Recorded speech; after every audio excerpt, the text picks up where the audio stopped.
There is a prevailing belief that Assistant Special Agent in Charge Hank Schrader was the ultimate predator, the one man capable of bringing down the empire of the great Heisenberg. We remember him as the hero who finally put the pieces together in that quiet, earth-shattering moment in the bathroom. But the reality is far more embarrassing. That moment of clarity wasn't a triumph of detective work. It was the final, delayed correction of a massive, multi-year failure of observation. For 5 seasons, the evidence didn't just exist, it was screaming for attention, often sitting in the passenger seat of his own car. Today we are breaking down every single time that Walter White should have been handcuffed, processed, and buried under the jail, only for Hank to look the other way. We are deconstructing the psychology of a man who was so blinded by his own bias that he let the most dangerous criminal in the Southwest operate right under his nose. And to understand the true depth of this blindness, we have to start with the moment Hank literally had his hands on the metal door that separated him from the truth. The sunset scenario remains one of the most high-pressure sequences in the entire saga, and it serves as the perfect case study for Hank's selective vision. Hank had tracked the infamous rolling laboratory, the RV, to a salvage yard. He knew this vehicle was the epicenter of the blue product manufacturing.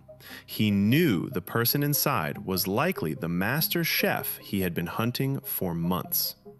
He stands there, peeling away the duct tape that covered the bullet holes in the door, holes that were a direct result of a shootout he himself had investigated.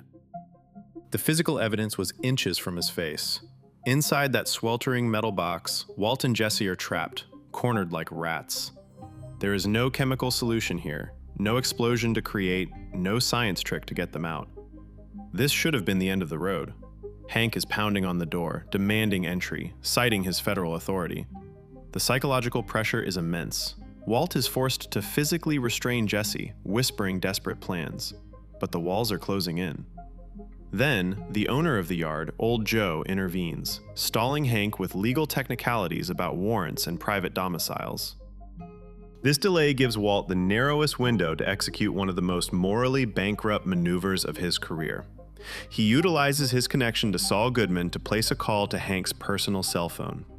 The voice on the other end delivers a devastating lie. Marie has been in a horrific accident and is being airlifted to the hospital. The color drains from Hank's face. The adrenaline of the hunt is instantly replaced by the terror of personal loss. He abandons the RV, he abandons the warrant, and he tears out of the junkyard to be with his wife. On the surface, this looks like bad luck for Hank and a stroke of genius for Walt. But look closer at the timeline. Analyze the facts that Hank had in his possession the very next day.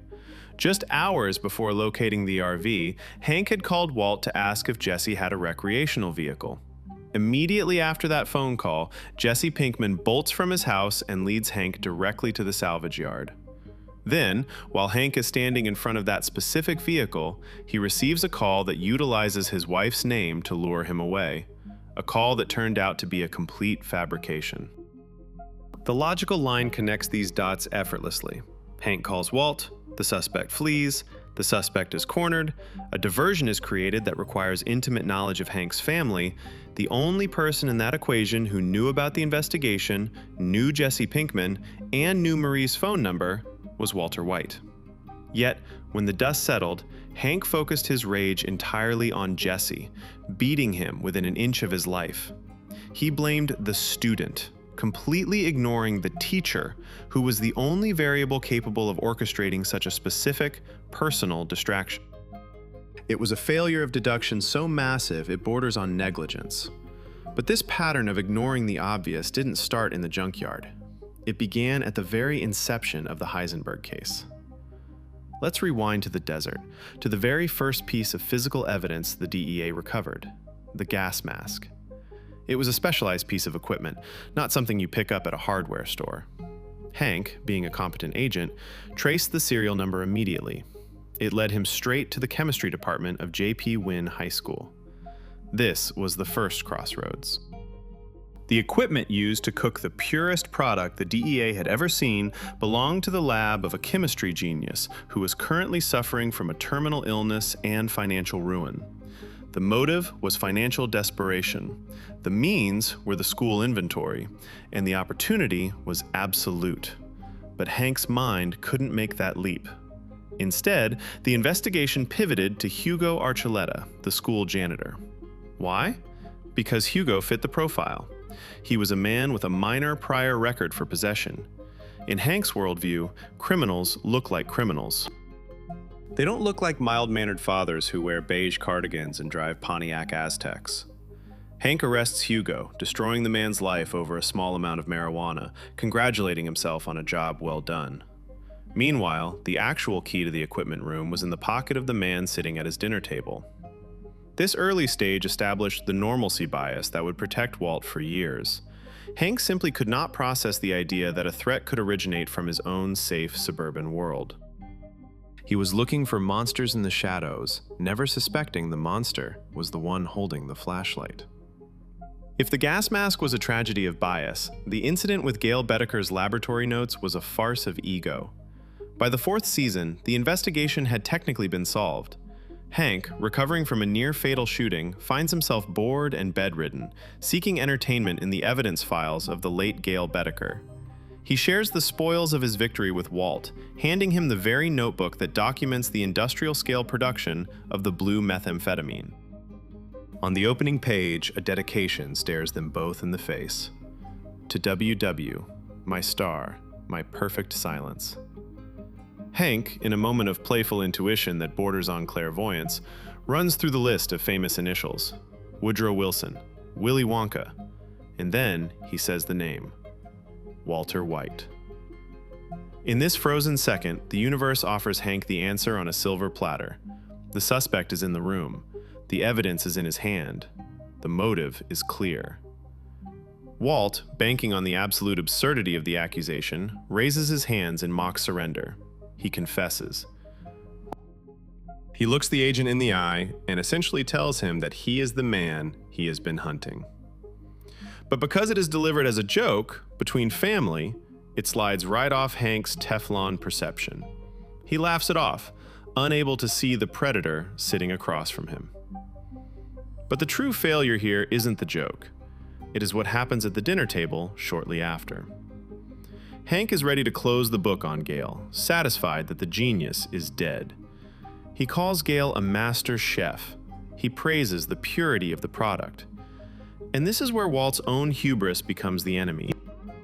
He cannot stand the idea of a copycat taking credit for his life's work. In a drunken stupor, he convinces Hank that the notes are merely rote copying, implying that the real genius is still out there. He restarts the investigation against himself. He hands Hank the motivation to keep looking, eventually leading to the discovery of the Los Pollos Hermanos napkin. It was a self-inflicted wound that Hank was all too happy to bandage and ignore. To understand how deep this blindness goes, we have to look back at the second season, to a sequence of events that defies statistical probability. The disappearance of Walter White and the death of Tuco Salamanca. This is perhaps the most glaring hole in Hank's entire career. When Walt and Jesse are kidnapped by the cartel psychopath, Hank takes the initiative. He tracks Jesse Pinkman's car to a remote hideout in the desert. He arrives, engages in a shootout, and kills Tuco. The scene is chaotic, but the facts remain. Jesse Pinkman's car is at the scene of a cartel boss's death.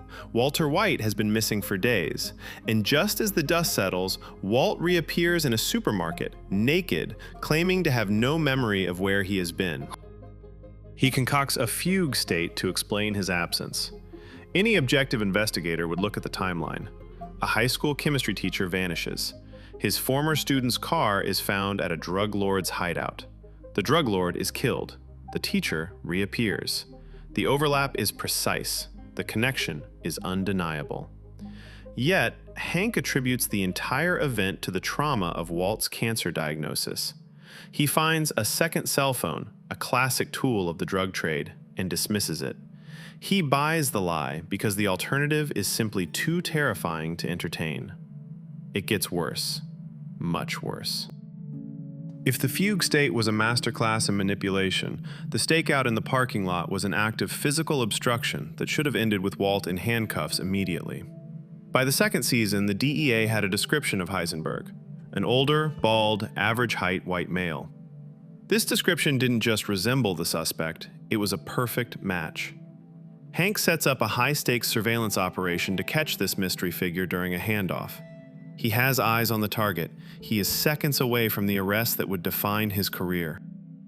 And then, a car pulls up and blocks his entire field of view. It isn't a random civilian. It is Walter White. Walt literally drives his Pontiac Aztek into the middle of a federal sting, blocking the camera, blocking the agents, and physically preventing Hank from seeing the moment the real suspect is tipped off. He gets out of the car and starts rambling about his personal life, creating a chaotic diversion. He effectively sabotages a federal investigation in broad daylight. Hank is annoyed. He treats Walt like a nuisance, a clumsy brother-in-law who just happened to be in the wrong place at the wrong time. He never stops to ask why a chemistry teacher would be lurking in a drug-infested parking lot at the exact moment a major deal was going down. He buys the act of incompetence because he cannot conceive of the act of malice. And then there is the moment where Walt stopped hiding altogether. In the third season, during the episode Moss, Hank is helping Walt move out of his house. The tension of the divorce is heavy in the air. Hank grabs a black duffel bag. It is incredibly heavy. He heaves it up and makes a joke, asking if Walt is packing cinder blocks. Walt stops. The air leaves the room. He looks Hank dead in the eye, with zero emotion, and says, $500,000 in cash. This is a confession. It is the absolute, unvarnished truth. There is no metaphor here. There is actually $500,000 of drug money in the bag that a federal agent is currently holding. And what does Hank do? He laughs. He laughs because the idea is so absurd to him that it registers as a joke. This is a psychological phenomenon where a lie becomes impenetrable because it is too bold to be false. Walt gets a dopamine hit from telling the truth to the face of the law, knowing that Hank's internal bias is a stronger shield than any lie he could invent. Hank simply cannot hear the confession because criminals don't tell you they are criminals while you are carrying their luggage. But perhaps the most terrifying near miss happened in the silence of a hospital room. After the shootout that nearly claimed his life, Hank is lying in the ICU, broken and vulnerable. Just down the hall is one of the men who did it, Leonel Salamanca, the surviving cousin, a man who had just lost his legs.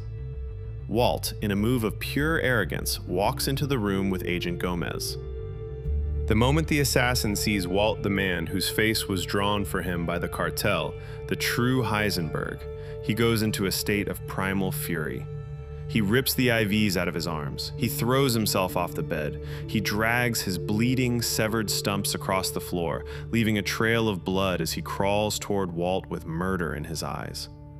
To Hank and Gomez, this looked like the incoherent rage of a dying animal. They saw a monster lashing out at the world, but they missed the target. The assassin wasn't crawling toward the door. He was crawling toward Walt. The only thing that saved Walt in that moment was the Code of Omerta.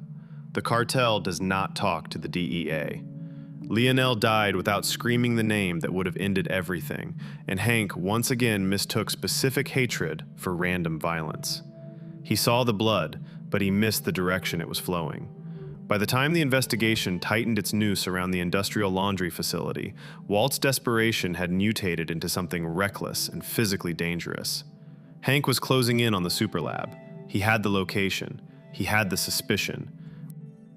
He was sitting in the passenger seat of Walt's car, directing him to turn into the very driveway that would expose everything. Walt, trapped between a federal agent and a cartel death sentence, makes a split-second decision that defines his survival instinct. He doesn't come up with a clever lie. He doesn't try to talk his way out of it. Instead, he spots oncoming traffic and yanks the steering wheel hard to the left. It is a kamikaze move. He drives directly into the path of another vehicle, causing a violent, bone-crunching collision. The airbags deploy, metal screams, and both men are left battered and bruised. Hank, forced back into a neck brace, accepts Walt's explanation without a second thought. He believes it was just a moment of distraction, a terrible accident caused by a nervous driver. He never asks the obvious question: who drives into oncoming traffic on a straight road in broad daylight? Who risks killing themselves and their passenger to avoid making a simple turn? To Hank, Walt is just clumsy and overwhelmed. He cannot conceive that his brother-in-law would rather put them both in the hospital than let him see what was behind those laundry doors. It was an act of tactical self-destruction, and Hank wrote it off as bad driving. But physical violence was not the only tool in Walt's arsenal. As he ascended to the top of the food chain in Season 5, he needed ears inside the DEA. He needed to know what Hank knew. To plant a listening device right on Hank's desk, he didn't use stealth or technology. He used emotional warfare. Walt sits in Hank's office and breaks down. He weeps. He sobs uncontrollably about his failing marriage, painting himself as a pathetic, broken man losing his family. He knows exactly how Hank is wired. He knows that Hank, the tough, old-school lawman, is terrified of male vulnerability. Hank is so uncomfortable with the display of raw emotion that he literally flees his own office to get coffee, just to escape the awkwardness. The moment the door clicks shut, the tears vanish. Walt's face goes stone cold. He plants the bug, hacks the computer, and wipes the evidence. He weaponized Hank's compassion and his social discomfort against him. Hank thought he was giving a grieving man a moment of privacy. In reality, he was giving a shark the time it needed to bite. And then there was the lie that covered it all, the gambling story. When Skylar and Walt needed to explain the sudden influx of millions of dollars, they concocted a fable about a gambling addiction. They claimed Walt had a system for counting cards in blackjack. Hank sits at the dinner table, listening to this confession of illegal gambling, and he buys it wholesale. In fact, he is almost relieved. To him, a gambling addiction fits the profile of a sad, desperate man trying to feel alive. It explains the erratic behavior. It explains the money. It makes Walt look pathetic, not dangerous. But the most glaring oversight came when the danger reached the children. Skylar, terrified of the threats from Gus Fring, makes the drastic decision to evacuate the house. She sends Walt Jr. and the baby, Holly, to live with Hank and Marie. Not for a weekend, not for a week, for months. Hank accepts 2 children into his home for nearly half a year. He believes the cover story that the Whites' marriage is simply too volatile for kids to be around. But stop and think about the logic. What mother sends her newborn baby away for 5 months because of an argument? What kind of marital dispute is so toxic that the children must be exiled, yet the parents remain in the same town? The presence of those children in Hank's house was a neon sign screaming that the threat was lethal. It was a sign that the danger was external, not internal.